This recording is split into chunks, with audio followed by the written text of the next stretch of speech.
Hi, my name is Lana Garland, and I'm the festival director and curator of the Hayti Heritage Film Festival here in Durham, North Carolina. It is with great gratitude, honor, and love that I sit here today, about to engage in a conversation after the screening of My Name is Pauli Murray. We will be talking today with folks who are tied to the Pauli Murray Center for History and Social Justice. But before we begin, my pronouns are she, her, hers. And I sit in Durham, North Carolina on unceded land of the Occaneechi Band and the Eno of the Saponi Nation, and also the Shakori, and also a special shout out to the Lumbee, whose peoples have come through this land. Um, Without further ado, I'm going to turn the mic over to my dear friend, Executive Director Barbara Lau, and also following up with Jesse Huddleston, who was a board member of the Pauli Murray Center. So welcome, Pauli, right? Yeah, There's absolutely. That's kind of appropriate, and Barbara, you'll explain why. But welcome, Barbara and Jesse. Thank you so much, Lana. So my name is Barbara Lau. I use she, her pronouns, and as Lana shared, I'm the executive director of the Pauli Murray Center for History and Social Justice. We are in 2022 celebrating our 10th anniversary of lifting up the life and legacy of the brilliant and amazing Reverend Dr. Pauli Murray. Hello, everyone. My name is Jesse Huddleston. My pronouns are he, she, they, we. You can't get me wrong so long as you're respectful. I'm in Durham, North Carolina as well. I'm very much committed to equity and community engagement with focus in the arts, and have been so inspired by Pauli Murray as someone who was queer and Black and educated and Christian and in the South and creative and so connected to causes that mattered, that still matter. And so Pauli found me as a young adult, and I've continued to connect with Pauli and with others who connect with Pauli. So really happy to be here and be a part of this conversation with you all. Thank you, Barbara and Jesse. For those folks who have never heard of the Pauli Murray Center before, can someone give a brief description of the organization? Absolutely. So the Pauli Murray Center, which as I mentioned was founded in 2012, is a nonprofit organization in Durham that is anchored by Pauli Murray's childhood home, which you see at the very end of the film. It is now a National Historic Landmark Site designated by the National Park Service because of Pauli's immense contributions to civil rights, women's rights, LGBTQ rights, human rights. Yeah. We offer programs in the areas of history, education, creativity, faith, and justice. And those right now are mostly online, but soon you will be able to enter the house and learn more about Pauli through being in places that Pauli lived. Pauli grew up in Durham with their grandparents and their aunts in this house. Right now, we have about 3/4 of the original 1-acre homestead that is part of the center, and we're working now to make that visitor ready, make that engaging, develop exhibits and all those kinds of things. And we hope that all of that, the historic house and our welcome center, will be open for visitors in the next couple of years. Thank you for that, Barbara. Jesse, can you say a little bit more specifically? Barbara alluded to some programming, and can you be kind of specific about what type of programming the center does? Well, I think historically, the center has done a lot of different kinds of programs. I came to the center knowing about the different conversations that were had in community and really creating protected space for people to talk about what really mattered and what was happening, both locally and globally even. There have been efforts to engage with neighbors around issues of housing, education, health, just preserving history. There have been programs around the art and really being able to amplify Pauli's lived story and lived experience. We've had so many different programs that have featured poetry, that have featured performances as it relates to Pauli's life. I'm trying to remember, Barbara, you would remember this because you were certainly pivotal in getting it out and about in both Durham and beyond. The play that was featured. The name of it is slipping me in this moment.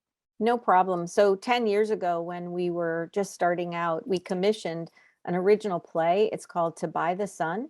It Yeah. was written by Lyndon Harris, who's the artistic director at Hidden Voices. And then we mounted that play during Pauli's centennial year, so 2010, 2011. We remounted that in 2016, and then we were lucky enough in 2018 to take the play on a tour, first to New York City, to Trinity Wall Street Church, then to New Haven at Pauli Murray College at Yale University, and finally to the law school at Howard, where Pauli was an alumni. We've also created an exhibit, Imp, Crusader, Dude, Priest, based on these amazing self-portraits that Pauli created back in the 1930s, that has also been up in Durham and is has traveled to a number of locations, and will be in part the basis of some of what people might see when they're able to visit the interior of the house. Thank you. So, how did you originally connect with the film team? How did that come about? That's a great question. So Talea McMahon, Bridges McMahon, who's one of the producers in the film, called me. This is sort of pre-COVID, to ask about whether they could film at the house. They had been talking with Patricia Bell Scott, who wrote a really important book about Pauli Murray that was based on Pauli's letters with Eleanor Roosevelt, the firebrand and the First Lady. And they wanted to interview Dr. Bell Scott in Durham, and then also film her at the house with some local students. And so we started talking about this is a location and when this might happen. And then of course things happen in the world and it got pushed around, the dates. And finally the film team came and did some shooting there. And, you know, through this, we got to know them a little bit more. And so we were very excited to support the team. For those of you who've now seen the film, the very last shots of the film are of some of those students really sort of speaking Pauli's words into the future, using the house as a backdrop, which is perfect because part of what we try to do is connect history to contemporary issues. And so supporting young people, thinking about engaging young people is also a piece of our sort of programming strategies.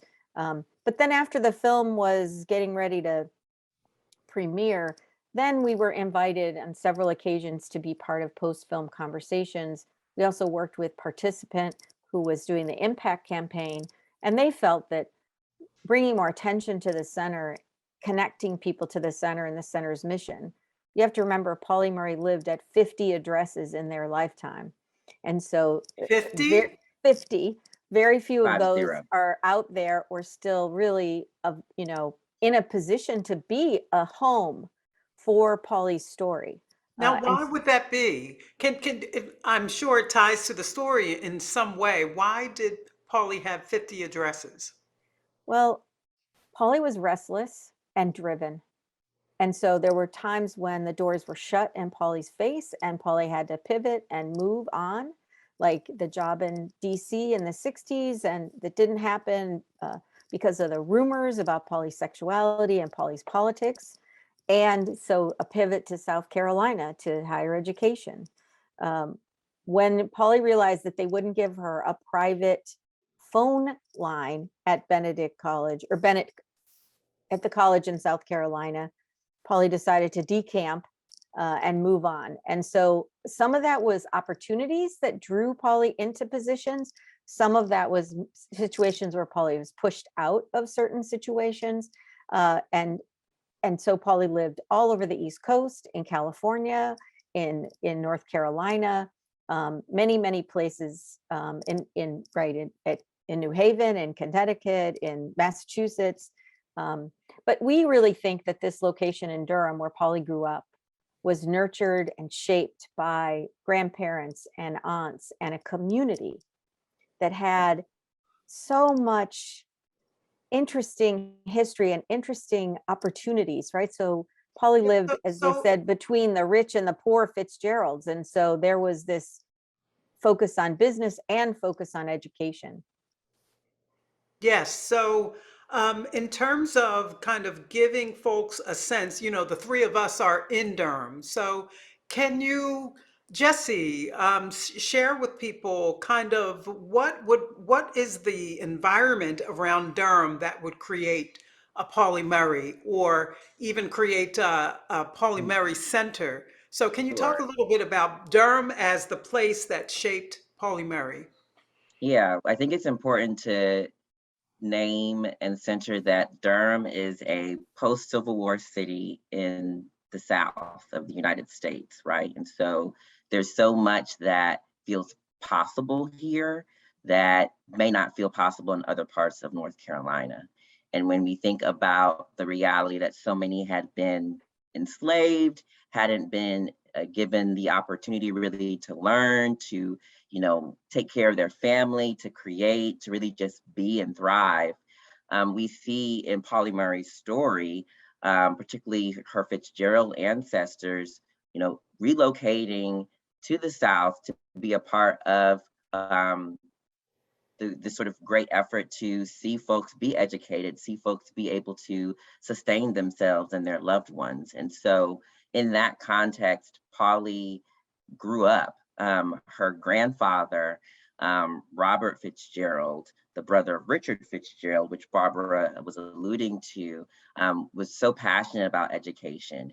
And their family is full of educators, including Pauli's aunt and namesake, Pauline Fitzgerald Dame. And so Pauli was surrounded by loved ones who certainly had complicated histories, but as she details in their book, Proud Shoes, very much brought that dignity and the degradation, all that Pauli carried with them throughout their childhood, and very much I think informed how they moved through the rest of the country and the world. But more about Durham, I think currently, when you think about growing cities that have complicated realities of gentrification, still surviving the pandemic. We think about how people are being displaced. And to the question you asked earlier, having to move from place to place to survive and to figure out how to make the most of life. I continue to encounter a lot of people who are new here, who have moved here during the pandemic, folks who have been here for 5, 10, 15, 20 years and have made this place a second home. Of course, there are people here who are born and bred here, and Durham, North Carolina is all they know and all they really want to know. And so there is a great diversity of people who come here, whether it's for jobs, whether it's for education, whether it's just born out of life and necessity. And you see that and encounter that in the neighborhoods of Durham, particularly in the Greater West End, where the Pauli Murray Center is. Hmm. It's located in a very interesting spot in between Duke University and downtown. North is one of the first neighborhoods, I believe, that was integrated. There are all these different dynamics that you can see even in the shape of the land. There's a cemetery nearby.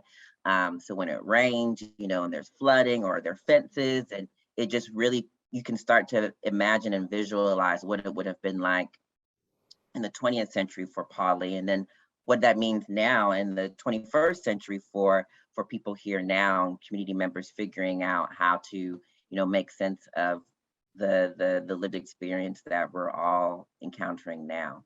Yes, and it's also the place where we hold one of the Black Wall Street. So there was also, that dynamic happening. And I would imagine when you have different parts of the African American community in particular who are expressing a certain amount of strength and a certain amount of agency, that would have affected Pauli's life.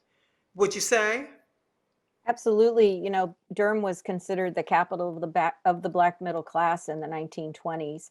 And Pauli's other great uncle or great uncle was one of North Carolina's first black millionaires. So Pauli saw what was possible when people had opportunity. Pauli saw what was possible when people were educated and encouraged to achieve. And I think there was a lot invested in Pauli by these relatives to carry on the family's work, to lift that up, and to really, Pauli talks about, I learned, from my family to fight against injustice and, for human rights throughout my life. And so it was really that intersection of all those things happening at the same time. And Durham continues. Our new mayor, our first African American female mayor, grew up literally stone's throw from the Pauli Murray house and actually played in the house as a child. So from the West End. And I just think that this is an amazing time to be doing this work. More and more people are interested and moved by stories like Pauli Murray's to continue the work that Pauli started, even though there were many times, as we've seen in the film, that Pauli's ideas and visions weren't taken seriously or weren't, championed in the way that perhaps we now have an opportunity to do. Now, the film takes on kind of the broad strokes of Pauli's life. And I'm wondering if there are not so obvious things that you can share about Pauli so that we can get kind of a deeper understanding of who Pauli was as a person. You know, it's funny that you asked that just because I was talking with someone who knew Pauli not that long ago who said that and later in life, Pauli liked to drink St. Pauli Girl beer because they spelled the name right, was unfortunately a sort of a chain smoker, as a night owl, someone whose restlessness really did come through in their poetry and just how prolific they were in their writing. We know from Pauli's childhood that they were very individual in the sense of having this inner idea about who they were. And, they loved molasses cookies, little things like that, a film just doesn't have the space to include. I also think that Pauli's faith was a really That's what I was important thinking. issue. Yeah. So Jesse, talk a little bit about that. Um, ooh, I think I'll just start by saying that faith can be one of those things that is sort of, it brings up a lot. For some people, faith is a side of harm. And for others, it's a side of healing. And for some, it's both and then some. And I think in many ways, that's true for Pauli. I imagine that throughout their life, meeting someone like Irene, who also really cared about faith, was a particular point of connection to be queer and care about spirituality, care about religion so formatively, and being able to share that with someone, it's no surprise to me that when this friend and what we would say, life partner, companion passed away, like Pauli does, Pauli decides to go back to school to continue learning, dive into deeper education and understanding, and then like pursue, priesthood. After, years of scholarship, years of legal expertise, what does it mean that at that sort of winter of your life, after such a great loss of your loved one, of like your person, that you then pursue this particular course of action to become a faith leader? I just think it says a lot about the way in which Pauli sought to like heal and sought to make sense of the world and be constructive and creative when things were so hard, to create something from that place of, I imagine, deep sadness and grief, is just, I think, very, very telling about who Pauli was. And sometimes that isn't often centered because of the challenges that we know in terms of how people frame sexuality, frame gender, frame religion, and the intersections of all of that in terms of what is sort of culturally appropriate to even name, let alone like center and put in front of people. And so I think in the spirit of like truth telling, it's really, really encouraging to see the ways in which Pauli still fought to be a whole person, and leverage all those different parts of herself, to be whole and be full and make the most of the life that they lived. I'm fascinated by the usage of the word intersection. You cannot talk about Pauli Murray without talking about the intersection. And I want to focus specifically on their queerness. Would Pauli have been Pauli without being queer? Ooh, that's a good question. I see you shaking your head, Barbara. I think no. I think queerness is such an interesting term, for many, generationally, even like it's a pejorative thing, but I think now it's really even beyond just gender and sexuality. It is a particular social and political ideology of being able to resist the norms and the categories that actually dehumanize us, and instead choose to be different or be special or exceptional in order to be, again, whole, right? And so, sure, even if you identify with being a man or a woman, we recognize that the ways in which the world is framed, so many times we force ourselves into that category of man, of woman, and we don't get to actually be our full and whole selves. And so for someone like Pauli, who in so many ways defies category, right? And we have these conversations often internally and in communities, in our spaces, to say, was Pauli cis? Was Pauli trans? Was Pauli non-binary, man, woman, straight? I think Pauli was whole. And in order to be whole in the 20th century, when your family is full of Black people and white people, of rich people and poor people and educate, like there's all of these different dynamics that Pauli carried with them. In order to make sense of that, you got to be a little queer. And Pauli was very queer. Yeah. I want to agree with you, Jesse. I think that's absolutely right. And I do think that looking at Pauli's life as a journey of healing, right? Mhm. Pauli becomes an orphan as a child, Right. all these disconnections, these difficulties with, father is murdered, violence, all this stuff is happening. And I think that Pauli's journey is one of healing. And I do think that the the fact that Pauli had the internal strength to continue to push for wholeness, even though of course there were really tough moments where a lot of that is questioned, like all of us experience.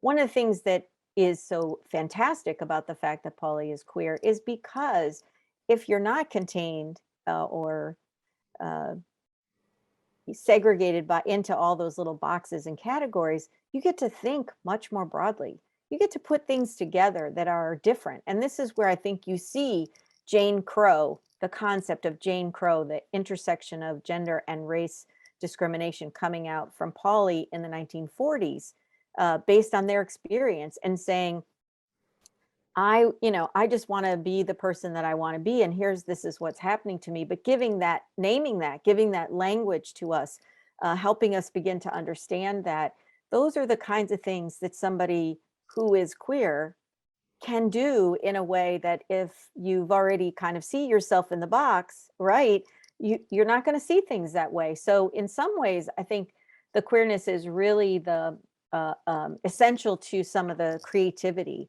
some of the really Superpower, if radical, you will. yes, a superpower, radical thinking, radical conceptualization. And what you were saying, I think, about Irene was so right, because in the end, what Pauli starts to use is the language of love and unity, and how powerful love is as an organizing tool, as a healing tool, as a way to as seek what, right, Pauli Murray called an integrated body, mind, and spirit.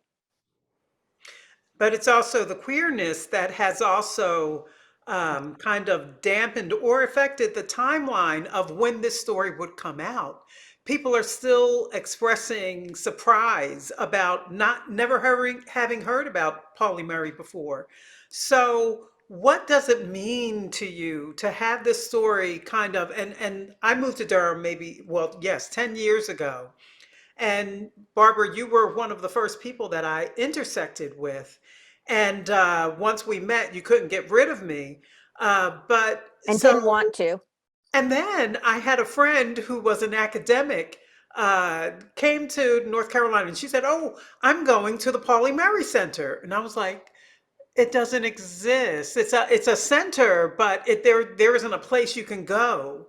And here we are, 10 years later, there's a place. And although it's not open to the public yet, it's in development, right? Yeah, So absolutely. And can you people talk a can little visit bit about, I us. want you to talk a little bit about the timing first Mm-hmm. of the story, and it's coming out now, and ironically at a time when we're hearing more and more whether or not Pauli Murray would identify as a trans person, but this amplification of the trans story as well. So it's got us thinking, well, was Pauli Murray trans? So can you talk a little bit about that? Yeah, I'll open and then pass it on to Jesse. So you can visit. We do have an exhibit on the lawn, so you can absolutely learn more about the place and the story as our space evolves.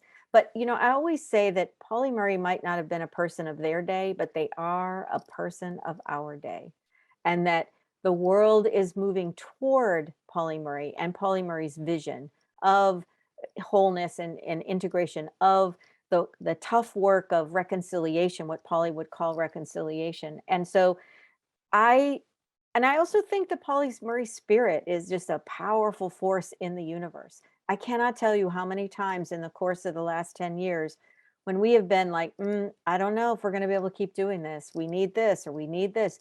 It just shows up, right? So there is a way that we are now actually ready for Pauli Murray's vision to actually embrace the ideas and the strategies that Pauli was articulating really from the 1930s and 40s forward. I think that it's exciting and that I'm just really, really happy that we were alerted to the fact that this house, built in 1898, was going to be destroyed and become a parking lot by people in the neighborhood who Mhm. cared about their history and said, we care about this place. We don't want it to go away. And we were able to, this was when I was working at the Pauli Murray Project and we were just doing some programming. We were able to quickly mobilize the kind of resources that said, we're serious. We're able to use a strategy that the neighborhood developed, a land banking strategy to save the house and to then build toward where we're going now. So we're thankful to all those folks from the neighborhood who already cared and had pride in where they were from and what the history was. But also, the world continues to move toward the kind of invitation to a life story like Pauli Murray's and seeing it as a font of wisdom and brilliance that we can all learn from. I'm sure you Yeah, have more thoughts on that, Jesse. Yeah. I think so much has been providential, and that's the word I'll use, providence, when you describe, you know, reading the proverbial room and sort of feeling like, well, this might be it. And then sure enough, the exact thing that you're looking for appears and manifests. And I think when it happens once or twice, you sort of start to just develop a kind of faith that's like, okay, if this is meant to be, people of peace and resources and opportunities will align. And that's definitely been my experience, not having been around at the very beginning, but my point of entry, having observed others' points of entry, that's definitely been.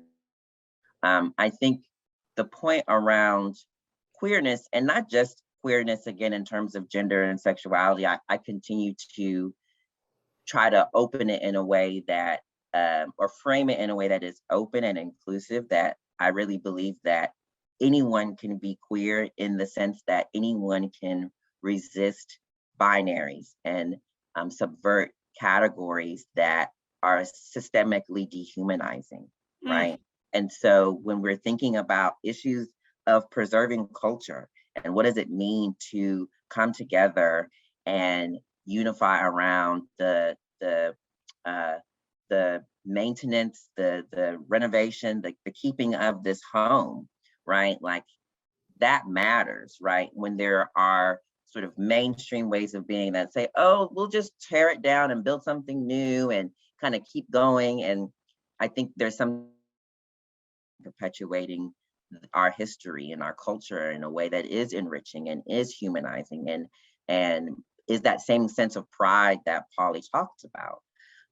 And so when I, as a queer person, both gender and sexual queer, I think that so much of that is made manifest in my personhood. And so it's a little bit easier to internalize the need for that kind of integration, right? That it has real implications for how I live my life, because the categories that are made available to me haven't always been as enriching and as humanizing as I've wanted. But aside from my gender identity and my sexual orientation, right, there are so many other categories and so many other social identities and experiences that are not set up for our thriving, whether it's where we live or the jobs that we can get or the educational experiences we can have. The list goes on. And so it's so important, I think, to not just accept what's presented in front of us as normal and good when we know there is a better way possible and there are better ways happening. And so it's just been a continual healing and joyous gift to be a part of the Pauli Murrays Center and be a part of lifting up Pauli's name and life as an example of what's not only possible, what's happened, what's happening, that Pauli is both a was and an is, or not just both a was, it is the will be. We're so excited about what's coming as we celebrate 10 years, as we look to the future and we think about where we are politically, environmentally, religiously, socially, just energetically, holistically. We are so convinced that Pauli offers us so much encouragement and so much support and hope to imagine what can happen. And so we're doing our best to, look around us and make those points of connection and continue healing and figuring out how we actually make things happen in a way that is enriching and humanizing and whole. As you were talking, I just kept hearing in the back of my head, I get to say who I am, and that's the gift of Pauli. The fact that, it doesn't matter that this story is coming to the fore now. At the end of the day, I and my 50-something-year-old self can say, I get to say, and I get to redefine. I get to do that very thing you just talked about, normalizing all the different parts that make up who I am. So that's beautiful. But I also want to touch upon, if you all could just, we're wrapping up shortly, but I want to talk about other parts of Pauli. What are the other gifts of Pauli? Can you talk about that? Well, one of the things that Pauli did obviously was use language just amazingly, right? In so many different forms, in legal work, in theory, in poetry, in letters to the editor, in personal correspondence. There's so many ways that Pauli invites us to think about how we can do that, how we can take this thing that we love, and Pauli loved language and wanted to always be a writer, and use it to try to impact the world in a way that it was going to move it in this direction that Jesse was so beautifully describing, right? Toward wholeness, toward acceptance. So Pauli invites us to use our gifts, right? And did that during their lifetime. Photography, visualization. I think those are some of the gifts. Actually think some of Pauli's most poignant writing was in their sermons and essays that they wrote later in their life, which are not easy to get your hands on. And I'm hoping that soon that will be remedied and more people will also be able to see, because Pauli talks more about that wholeness, about coming full circle around the power of love to heal, and in Pauli's conception, the power of faith or Christian faith as a driver in their life toward them being the best person that they could be. But I think the biggest gift that Pauli gives us, frankly, is hope. Um, it's amazing to think about a lifetime of denial and difficulty and barriers, and to still really hold so deeply love and hope and possibility. And I often turn to Pauli when I'm in moments where I feel like things are really hard or I'm not sure how to keep myself going, and say, where's the wisdom there that I can draw from? Hmm. Mm. Jesse, did you have anything to add about final thoughts about the lessons of Pauli Murray? The quote that I always go back to speaks to Polly's continual wrestling with the problem of transforming psychic violence into creative energy. And I think there's no shortage of trauma, of harm, be it physical or psychic, that we encounter. You know, when you scroll on social media or watch your chosen news circuit, or you just step outside and you see what's happening around you. And I think it is this constant invitation now that we have with Polly to push ourselves to continue wrestling, to use the gifts that we have, whether it's you write, you sing, you dance, you draw, you sculpt, you connect, you like however you move through the word creatively, to leverage that as an asset to not only process and heal from harm, but create and construct the very worlds that we actually not just want, but need and deserve. Hmm. I think Polly's life is evidence of a life that continually pursued that wrestling, and that kind of co-creation.